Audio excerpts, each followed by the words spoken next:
Comedian Kunal कामराच्या व्हिडिओला T सिरीजची copyright notice, गाण्याचं संगीत वापरल्याचा आरोप तर विडंबन आणि व्यंग कायदेशीररित्या वाजवी वापराच्या कक्षेत कामरानं ट्विट करत आरोप फेटाळले।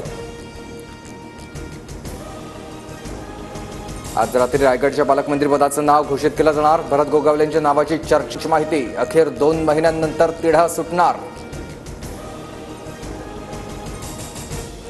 विरोधी पक्षनेत्याविनाच राज्याच्या अर्थसंकल्पीय अधिवेशनाचं सूप वाजलं। पुढील अधिवेशन 30 जूनला होणार। वाघ्या कुत्रा दंतकथेतून एकाही इतिहासकाराकडे वाघ्या कुत्र्याबाबत पुरावा नाही, संरक्षित स्मारकात नोंदही नाही, संभाजीराजेंची माहिती। रायगडावरील वाघ्या कुत्र्याच्या स्मारकाला संभाजी भिडेंचं समर्थन। संभाजीराजे भोसले बोलतात ते 100% चूक, वाघ्या कुत्र्यानं चित्तेत उडी घेतली हे सत्य आहे, संभाजी भिडेंचं विधान। पुण्यातील ससून रुग्णालयातून विनयभंगामधील आरोपींचं पलायन, छातीत दुखत असल्यानं काल आरोपीला उपचारासाठी दाखल केलं होतं। संतोष साठे असं पळून गेलेल्या आरोपीचं नाव।